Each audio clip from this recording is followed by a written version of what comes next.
Boa noite, amigos. Aqui eu falo Matheus Chibus do canal Ciqueton. O Danilo, certo? Um abraço para você, Danilo. Ele nos pediu para falar, certo? Do nazismo e do fascismo, né? Ele é um membro de nível 2 do canal. Ele pediu para eu fazer a seguinte para que eu respondesse a seguinte pergunta, certo? Mateus, o nazismo, as duas seguintes perguntas. Mateus, primeiro lugar, o nazismo é de esquerda ou de direita? E segundo lugar, é importante discutir isso? Eu respondo de antemão a segunda e digo que sim, é importante discutir isso para eliminar possíveis vícios conceituais que apareçam, certo? Que despertem.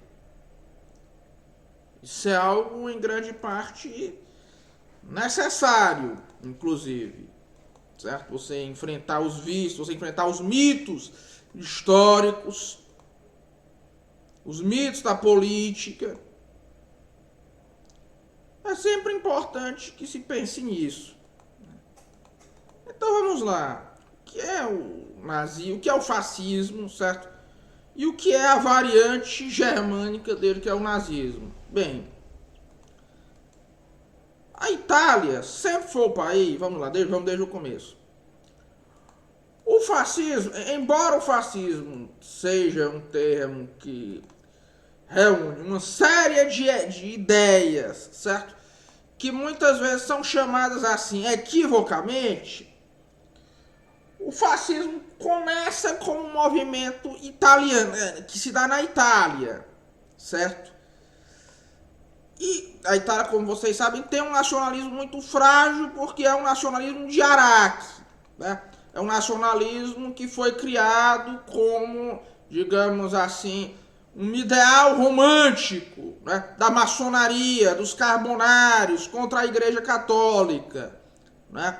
É um nacionalismo que ele é mais para ser, até então era mais para ser contra a Igreja Católica, né? Essa tardia unificação italiana, do que e para justificar interesse do que representativo de qualquer sentimento nacional genuíno que houvesse lá. E, então, sentimento nacional não, é de qualquer, digamos assim, conjunto histórico de lealdades que houvesse lá a uma nação idealizada. Não havia isso na Itália. E talvez por isso o Partido Comunista Italiano ganhou uma força desproporcional. Certo? O movimento comunista como um todo foi muito forte na Itália. E de fato a Itália foi talvez o país do Ocidente onde o comunismo tivesse sido mais forte, né? O comunismo ele dominou muitas cidades na Itália, né? Você havia enclaves, você tinha enclaves comunistas naquela região da Emília, da Romanha, daquela região, né? Deixa eu ver, da Toscana, havia ali enclaves comunistas. E o fascismo nasce de uma divergência do Partido Comunista Italiano. O Partido Comunista Italiano foi tomado por figuras, né, chefiadas pelo Antônio Gramsci, que incorporaram as ideias filosóficas de tendência romântica e de tendência solipsista, né, do Benedetto Croce, que era um filósofo muito popular na Itália nessa época. E eles começaram a dizer o seguinte, que essas questões do marxismo, essas questões de ontologia do marxismo, de ontologia dialética, essas visões de progresso histórico, etc., são apenas questões de natureza estética que são, como a validade dos sentidos, imponderável. Então se deveria defender o marxismo como sendo uma estética de um nihilista ou solipsista.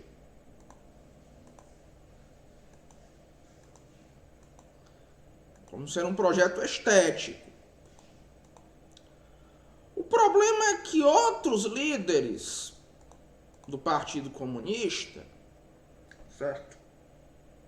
Italiano, como é o caso do Giovanni Gentile, do Conradini também, eles perceberam o seguinte: em primeiro lugar, se esse é o caso, né, então nós deveríamos retornar, certo?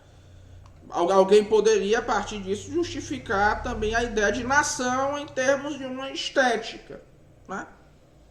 A ideia de nação seria defensável também, a ideia de um nacionalismo, que havia essa busca por um nacionalismo italiano, seria também algo passível de justificativa de um ponto de vista estético solipsista.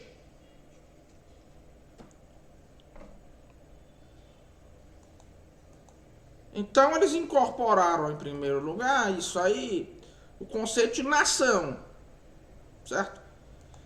E que se criou assim, o seguinte pensamento: não, na verdade, essa figura de classe social, o segundo passo foi o seguinte: essa figura de classe social é algo que existe, mas que deve ser substituída mas que precisa ser complementada pela ideia de nação. Porque não é que existam proletários e burgueses apenas, certo? Que a luta possa ser reduzida a esses dois. Na verdade, o que existem são nações proletárias e nações burguesas, né? E todo fascismo, ele, se você for ver bem, ele gosta disso aí, certo? Aliás, é interessante que muitas nações que tinham uma burguesia muito forte, como é o caso da Alemanha, também aderiram ao fascismo, né? Dizendo-se nações proletárias. E em muitos casos houve aí, né, uma sabotagem à burguesia. Mas, e de fato, isso existe mesmo. Existem de fato nações proletárias e nações burguesas, a rigor. Por exemplo, né? Qual é o maior burguês do mundo? É o sindicato dos professores dos Estados Unidos. O sindicato dos Estados Unidos, quem é que é mais burguês que eles? Quem é que detém talvez mais ações que eles, mais meios de produção que eles, né? Que explora mais o terceiro mundo, sei lá o que eles. Não tem ninguém, né? Aí, esse povo todo do marxismo, né? Se vocês forem ver bem, não consegue explicar isso direito. Mas aí o fascismo, ele começa a querer dizer, ele sai definitivamente desse background comunista, e nisso ele absorve tanto os que eram comunistas quanto muitos dos próprios nacionalistas italianos que tinham digamos assim, um discurso muito frágil até então, a partir desse conjunto de ideias e incorporando a essa fundação nihilista e solipsista a ideia de uma vontade popular.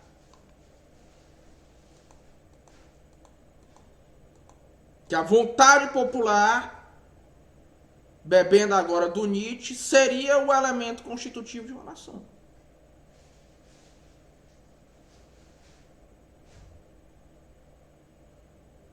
E que essas nações seriam os principais agentes históricos, né? Nisso aí você vê que de repente o fascismo tomou conta da Itália e de repente ele tomou conta dos nacionalismos da Europa muito rápido, reunindo essas tendências. Porque ele cooptou tanto movimentos nacionalistas quanto movimentos socialistas. Muito rapidamente. Então, o fascismo em si, ele tem traços muito fortes, certo? De esquerda. Mas não dá para dizer que o nazismo, não, que o fascismo, certo? Em geral, porque o nazismo é apenas um caso especial do fascismo, seja de esquerda. Por quê? Ainda que ele seja proveniente do esquerdismo, do movimento comunista, porque com o tempo deixa de existir no fascismo algo que é muito importante para algo que é essencial a toda a esquerda, que é a ideia de tentar justificar a política a partir da ideia de um futuro. Toda a esquerda tenta justificar a política, acredita que o que move a política é a ideia de um futuro imaginário, certo? A esquerda faz um compromisso com um futuro imaginário. Acredite ela que esse futuro imaginário pode existir ou não, certo? Muitas vezes ela nem acredita na exequibilidade desse futuro. É o caso, por exemplo, dos social-democratas, né? Muitas vezes a esquerda também vai acreditar que existe uma fase de decadência que se siga essa fase de avanço, como é o caso da escola de Frankfurt, né? Eles vão tratar assim em termos assim bem alquímicos, né? Em fases dissolutórias e coagulatórias, né? Mas então você não pode dizer que todo fascismo seja de esquerda. Mas certamente essa ideia, né, de essa justificativa com base no solipsismo, né, em uma estética nacional, etc., isso é algo compatível com os corolários da esquerda. Não é algo incompatível.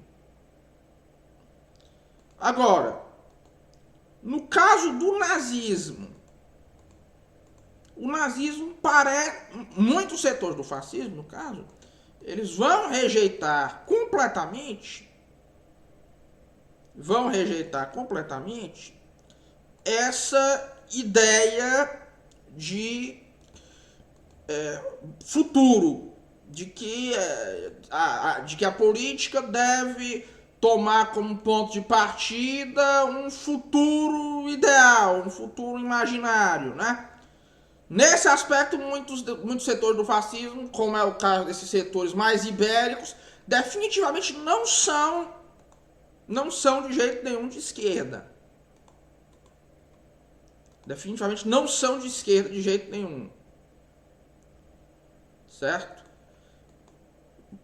Embora todos os setores do fascismo, quase se vocês forem ver bem, embora sejam regimes coletivistas, eles têm uma fundamentação filosófica solipsista. Certo? Inclusive Salazar, né? O próprio Salazar, por exemplo, né? Ele tinha fortes tendências céticas, tinha certas tendências solipsistas, né? Os referenciais teóricos dele eram Montaigne, Nietzsche, né? Benedetto Croce também, a mesma coisa, né? Em grande parte. Agora, no caso do nazismo, veja, Fábio, nós já chegamos a duas conclusões. Primeiro, o fascismo não é essencialmente de esquerda. No caso, quanto a esses casos especiais, dicas de passagem, o fascismo italiano é muito ambíguo, né? Porque embora ele tenha em certos momentos essa noção de futuro, ele geralmente abandona isso aí. Agora, no caso do nazismo, ele, além de ser uma ideologia que se compromete muito com essa ideia central de conflito de nações baseado em classe, que você tem no fascismo em geral, que no caso ele transpõe isso para a ideia de raças, né? Que existiriam raças proletárias e raças burguesas. E eles afirmam isso muito claramente. O nazismo também, ele parte de uma ideia de um... Ele é ultra solipsista, etc. Mas ele toma como ponto de partida a ideia de um futuro ideal. E acredita que qualquer coisa é justificável à medida que concorra para um futuro ideal. Então, no caso concreto do nazismo, não é que ele pareça ser de esquerda. Em última análise, ele de fato é. Ele de fato é. Certo? De fato é. Isso aí é algo que é bem claro. Né? Mas no caso, né, esses movimentos todos, se você for ver bem, né, ainda que não sejam necessariamente revolucionários, tem também, eles muitas vezes têm elementos revolucionários fortes. Né? Mas a própria ideia de nação, como eles pensam, tem certos traços revolucionários, sim. Muitas vezes. Né? Aí alguém pode fazer outra pergunta. Fascismo é cristão? Fascismo é católico? Tá? Resposta. Se ele é uma ideologia solipsista, meu amigo, dá para você colocar no meio o que você quiser.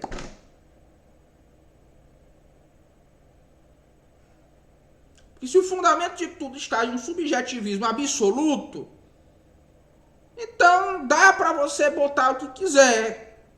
E de fato, com o tempo, muitos movimentos fascistas, eles se aproximam mais, né, da doutrina social da igreja, como é o caso do italiano. E também dos ibéricos. Agora é aquela história, né? O austrofascismo também do Dreyfus, né? Que era muito influenciado pelo Benedetto Croce também, por essa ideia solipsista do Benedetto Croce. Mas é aquela história, né, pessoal? A questão da doutrina social da igreja. Eu gosto muito de usar um exemplo que o menino lá, o Metaforando, usou falando mal do Ricardo Ventura, né? Deixar claro que eu não gosto do Metaforando, não. Eu acho que o Ventura é melhor que ele. Mas ele usa um exemplo que é muito interessante, que é o seguinte. Você pega os ingredientes de um bolo, né? Você pega... porque tem gente... Estou dizendo isso para os católicos que querem dizer que o fascismo é bom, né? Você pega água, açúcar, farinha, sal e outros, mistura para fazer o bolo, né? Mas aí você resolve colocar um elemento adicional no bolo. Bosta. Certo? Fezes. Certo? Você vai fazer o resto, né? Você vai fazer isso? Então, você tem doutrina social na igreja lá, certo? No fascismo. Mas você tem no meio, né? Hegelianismo, Nietzscheanismo, certo? Solipsismo, niilismo. Né? Será, ou seja, isso aí é um negócio bom? Claro que não, né? Claro que não. Não quero dizer aqui que o fascismo, muitas vezes, não exerceu aquele papel de List der Vernunft, que fala Hegel, de astúcia da razão, né? Porque, de fato, em muitos momentos, o fascismo, ele acabou tendo um papel, certo? Inconsciente e involuntário na efetivação do Logos na história. O Logos se usou de alguma coisa para criar algo que, de um negócio que não era bom, para criar uma consequência que para este algo que não era bom era indesejada, certo? Ou imprevista, como é o caso do Tratado de Latrão, né? Mas esse negócio é bom? Não é, né? Não é. Pois é fundamentalmente isso. Um forte abraço a todos e até logo. Espero ter respondido a sua dúvida, viu, Danilo? Um abraço.